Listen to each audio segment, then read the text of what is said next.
जय श्री कृष्ण। राधे राधे।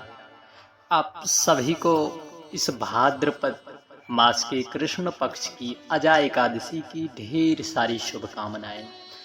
अजा एकादशी समस्त सुखों को प्रदान करने वाली, पापों को नष्ट करने वाली, धन वैभव संतान सुख देने वाली, घोर संकटों से मुक्ति प्रदान करने वाली बड़ी ही पवित्र पावन भाद्रपद मास के कृष्ण पक्ष की एकादशी की आज हम सभी लोग व्रत की कथा को सुनेंगे।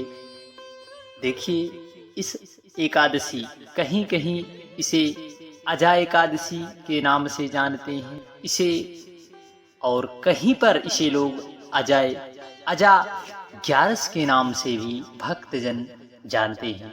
परंतु आपको बता दे, यह भाद्रपद मास में पड़ने वाली इस अजा एकादशी का जितना पुण्य का वर्णन किया जाए उतना ही कम है।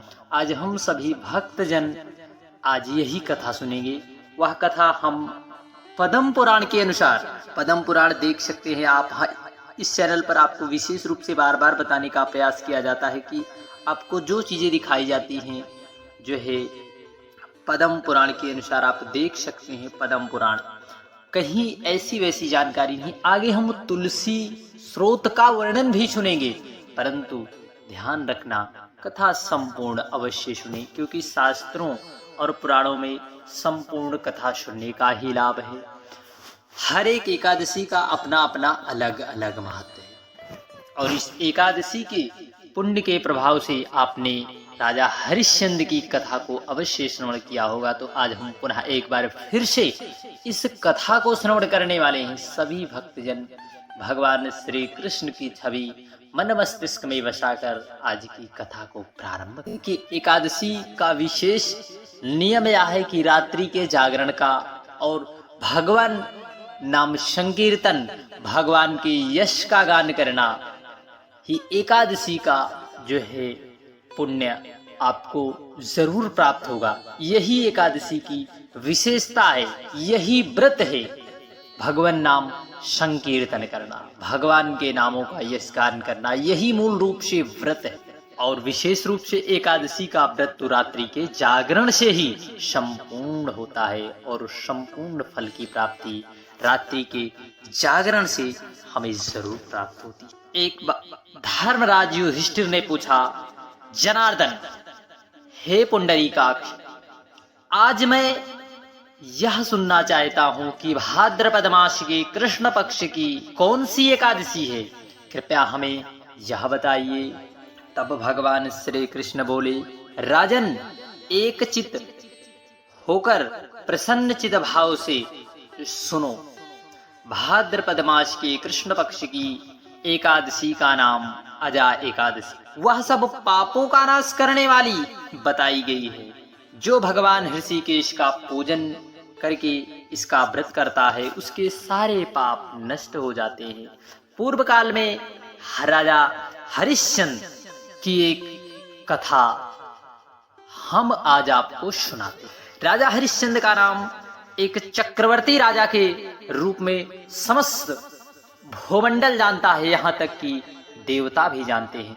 राजा हरिश्चंद्र का नाम 3 लोक 14 भुवन में सभी जानते हैं, क्योंकि हर एक राजा, हर एक व्यक्ति अपने कर्मों के ही प्रताप से जाना जाता है। राजा हरिश्चंद्र सत्यवादी राजा हरिश्चंद्र, सत्य के प्रति जिनकी निष्ठा हो और सत्य ही जिनका धर्म हो, उन्हें कौन भला नहीं जानता। सत्य के लिए उन्होंने अपने आप को बेचा, पत्नी को बेचा और अपने पुत्र को भी बेच दिया, और वो चांडाल के यहाँ नौकरी है करके अपना जीवन यापन कर रहे हैं। अर्थात बेच दिया था चांडाल के यहाँ, चांडाल के हाथों उन्होंने अपने आप को बेच दिया। किसके लिए? सत्य के लिए, सत्य के लिए, सत्य और निष्ठा के लिए। जो समस्त भूमंडल के स्वामी और सत्य प्रज्ञ हैं, सत्य प्रतिज्ञ थे, एक समय किसी कर्म का फल भोग प्राप्त होने पर उन्हें राज्य से भ्रष्ट होना पड़ा। आपने कथा तो सुनी होगी कि उन्होंने स्वप्न में गुरु विश्वामित्र को अपना राज्यपाट दान दे दिया था स्वप्न में। और उनकी, जब हम किसी भी चीज को दान करते हैं तो दक्षिणा अवश्य साथ में दी जाती है। तो उन्हें एक जो है दक्षिणा के स्वरूप में कुछ स्वर्ण मुद्राएं देनी थी। जब हमारा राज्य ही उन्होंने सब दे दिया तो अब स्वर्ण अर्थात स्वर्ण मुद्राएं दान देने के लिए उन्हें कुछ धन एकत्रित करना पड़ा। मार्ग ना दिखा तब राजा ने अपनी पत्नी और पुत्र को बेच दिया, फिर अपने आप को भी बेच दिया। पुण्यात्मा होते हुए भी, पुण्यात्मा थे महाराजा चक्रवर्ती राजा हरिश्चंद्र, सत्य और धर्म जिनका अटल रहता था। वे मुर्दों का कफन लिया करते थे। इतने पर भी नृपश्रेष्ठ हरिश्चंद्र सत्य से विचलित नहीं हुए। देखिए, आज लोग थोड़ी थोड़ी बातों से अड़िग जाते हैं थोड़े से संकट आने पर, परंतु राजा हरिश्चंद्र से आज हमें इस युग में यह सीख लेना चाहिए कि कितना भी क्यों कष्ट क्यों ना हो, कितना भी कष्ट क्यों ना आए, परंतु हमें अपनी निष्ठा और विश्वास रखकर हमें कर्म करते जाना चाहिए। देखिए, इतना कष्ट होने पर भी वे सत्य से विचलित नहीं हुए। इस प्रकार चांडाल की दास्ता करते उन्हें कई वर्ष व्यतीत हो। इस प्रकार राजा को चिंता होने लगी। वे अत्यंत दुखी होकर सोच करने लगे, क्या करूं, कहां जाऊं, कैसे मेरा उद्धार होगा। इस प्रकार चिंता करके वे शोक के समुद्र में डूबे हुए। राजा को आतुर जानकर कोई मुनि उनके पास आए। वे मुनि महर्षि गौतम थे, क्योंकि ऋषियों और संतों का जन्म ही जगत के कल्याण के लिए, भगवत भक्तों को सतमार्ग दिखाने के लिए। श्रेष्ठ ब्राह्मण आए, राजा को देख उनके मन में राजा के कर्मों को देख चिंता होने लगी कि किस प्रकार इन्हें सुख और आनंद प्राप्त हो और इन्हें पुनः किस प्रकार से इन्हें अपना राज्य प्राप्त। तब नृपश्रेष्ठ राजा ने उनके चरणों में प्रणाम किया और दोनों हाथ जोड़कर गौतम बाबा के सामने खड़े होकर अपना सारा दुखमय समाचार सुनाया। तब राजा की बात सुनकर महर्षि गौतम ने कहा, राजन, भादो मास के कृष्ण पक्ष की अत्यंत कल्याणमयी अजा एकादशी आने वाली है, जो समस्त पुण्यों को प्रदान करने वाली और समस्त सुखों को देने वाली है। तुम इसका व्रत करो, इससे आपका पाप भी अंत हो जाएगा और तुम्हारे भाग्य से आज के ठीक 7वें दिन एकादशी आने वाली है। तुम इस दिन उपवास करना और रात्रि के समय जागरण करना। ऐसा कहकर भगवान का यशगान करने वाले ऋषि श्रेष्ठ गौतम बाबा अंतर्ध्यान हो गए। मुनि की बात सुनकर राजा ने ठीक उसी प्रकार व्रत किया, अनुष्ठान किया। उस व्रत के प्रभाव से राजा के सारे दुख पार हो गए। उन्हें पत्नी और पुत्र का सानिध्य मिला और पुत्र का जीवन मिल गया। आकाश में दुदुम्बियां बजने लगी, देवलोक से फूलों की वर्षा होने लगी। एकादशी के प्रभाव से राजा को अकंटक राज्य की प्राप्ति हुई। अतः वे पुरजन तथा परिजनों के साथ स्वर्गलोक हो गए। राजा युधिष्ठिर, जो मनुष्य एकादशी का व्रत करते हैं सब पापों से मुक्त हो स्वर्गलोक में जाते। इसके पढ़ने और सुनने से अश्वमेध यज्ञ के बराबर पुण्य फल की प्राप्ति होती है।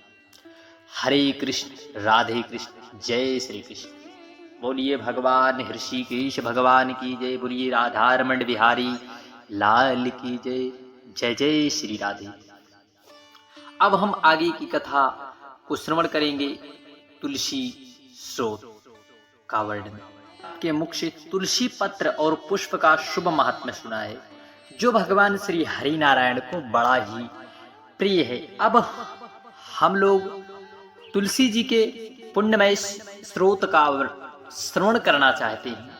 तब ऋषि श्रेष्ठ व्यास जी बोले, ब्राह्मणों, पहले स्कंद पुराण में जो कुछ बतलाया हूं वही यहां पर कहता हूं। एक बार की बात है, एक समय शतानंद मुनि, आपने शतानंद मुनि का नाम सुना होगा, जो कि महाराज जनक के दरबार में उनका नाम आपने सुना होगा। शतानंद मुनि के शिष्य कठोर व्रत का पालन करने वाले थे। उन सब ने एक दिन अपने गुरु को प्रणाम किया और परम पुण्य और हित की बात पूछी। शिष्यों ने कहा, नाथ, ब्रह्मवेत्ताओं में श्रेष्ठ आपने पूर्व काल में ब्रह्मा जी से मुख से तुलसी जी के जिस स्रोत का श्रवण किया था उसको हम आपसे सुनना चाहते हैं। तब सतानंद बोली, शिष्यगण, तुलसी का नामोच्चारण करने पर असुरों का दर्प दलन करने वाले भगवान श्री हरि नारायण विष्णु प्रसन्न होते हैं। मनुष्यों के सब पाप नष्ट हो जाते हैं तथा उसे अक्षय पुण्य की प्राप्ति होती है, जिसके दर्शन मात्र से करोड़ों गौदानों का फल मिलता है। उस तुलसी का पूजन और वंदन लोग क्यों ना करें। कलयुग में संसार में वे मनुष्य धन्य हैं जिनके घर में शालग्राम शिला का पूजन संपन्न करने के लिए प्रतिदिन तुलसी का वृक्ष भूतल पर लहराता रहता है। और जो कलयुग में भगवान केशव की पूजा के लिए पृथ्वी पर तुलसी का वृक्ष लगाते हैं, उन पर यदि यमराज अपने किंकरों सहित रुष्ट हो जाएं, तो वे भी उनका क्या कर सकते। तुलसी, तुम अमृत से उत्पन्न हुई और केशव को सदा ही प्रिय हो। कल्याणी, मैं भगवान की पूजा के लिए तुम्हारे पत्तों को चुनता हूं। तुम मेरे लिए वरदायिनी बनो। तुम्हारे श्रीअंग से उत्पन्न होने वाले पत्रों और मंजरियों से मैं सदा भगवान श्री हरि का पूजन क्या करता, वैसा उपाय करो। पवित्रांगी तुलसी, तुम कलीमल का नाश करने वाली हो। इस भाव से मंत्रों से, इस भाव से तुलसी दल को चुनकर उनसे भगवान वासुदेव का पूजन करता है, उसकी पूजा का करोड़ों गुना फल मिलता है। जब भी आप जो है तुलसी पत्र, तुलसी मंजरी तोड़ने जाएं, इससे आप तुलसी मैया के सामने ऐसे आप कह दें, प्रार्थना करें, हे माता, हम आपके पत्तों और मंजरियों को ले जा रहे हैं भगवान श्री हरि नारायण विष्णु की पूजा के लिए। हमें जो है भगवान हरि नारायण की भोग लगाने की आवश्यकता है, कृपा करें। ऐसे आप प्रार्थना करें, तब आप फिर वासुदेव का पूजन के लिए आप पत्ते को ले सकते हैं। देवेश्वरी, बड़े बड़े देवता भी तुम्हारे प्रभाव का गायन करते हैं। मुनि, सिद्ध, गंधर्व, पाताल निवासी, साक्षात नागराज, शेष तथा संपूर्ण देवता भी तुम्हारे प्रभाव को नहीं जानते। केवल भगवान विष्णु ही तुम्हारी महिमा को पूर्ण रूप से जानते हैं। जिस समय क्षीर समुद्र के मंथन का उद्योग प्रारंभ हुआ था, उस समय श्री विष्णु के आनंद आकाश से तुम्हारा प्रादुर्भाव हुआ था। पूर्व काल में श्री हरि ने तुम्हें अपने मस्तक पर धारण किया था। देवी, उस समय श्री हरि विष्णु के शरीर का संपर्क पाकर तुम पवित्र हो गई। तुलसी, मैं तुम्हें प्रणाम करता हूं। तुम्हारे श्रीअंग से उत्पन्न पत्रों द्वारा जिस प्रकार श्री हरि की पूजा कर सकूं, ऐसी कृपा करें जिससे मैं निर्विघ्नता पूर्वक परम गति को प्राप्त हूं। साक्षात श्री कृष्ण ने तुम्हें गोमती तट पर लगाया और बढ़ाया था। वृंदावन में विचरते समय उन्होंने संपूर्ण जगत और गोपियों के हित के लिए तुलसी सेवन किया। जगत प्रिया तुलसी। पूर्व काल में वशिष्ठ जी के कथानुसार श्री रामचंद्र जी ने राक्षसों का वध करने के उद्देश्य से सरयू के तट पर तुम्हें लगाया। तुलसी देवी, मैं तुम्हें प्रणाम करता हूँ। श्री राम जी के वियोग हो जाने पर अशोक वाटिका में रहते हुए जनक किशोरी सीता मैया ने भी तुम्हारा ध्यान किया था, जिससे उन्हें पुनः अपने प्रियतम का समागम प्राप्त हुआ था। पूर्व काल में हिमालय पर्वत पर भगवान शंकर की प्राप्ति के लिए माता पार्वती ने भी तुम्हें लगाया था। यह मैं नहीं, यह पद्म पुराण में तुलसी स्रोत का महत्व कह रहा है। और अभीष्ट सिद्धि के लिए तुम्हारा सेवन किया था। तुलसी देवी, मैं तुम्हें नमस्कार करता हूँ। संपूर्ण देवांगनाएं किन्नरों ने भी दुःस्वप्न का नाश करने के लिए नंदनवन में तुम्हारा सेवन किया था। देवी, तुम्हें नमस्कार है। धर्मारण्य गया में साक्षात पितरों ने तुलसी का सेवन किया था। दंडकारण्य में भगवान श्री रामचंद्र जी ने अपने हित साधना की इच्छा से परम पवित्र तुलसी वृक्ष लगाया था और लक्ष्मण जी सीता ने बड़ी भक्ति भाव से उसे पोसा था। जिस प्रकार शास्त्रों में गंगा जी को त्रिभुवन व्यापिनी कहा गया है, उसी प्रकार तुलसी देवी भी संपूर्ण चराचर जगत में दृष्टिगोचर। तुलसी का ग्रहण करने से मनुष्य पातकों से मुक्त हो जाता है, तो मुनीश्वरों तुलसी के सेवन से ब्रह्म हत्या भी दूर हो जाती है।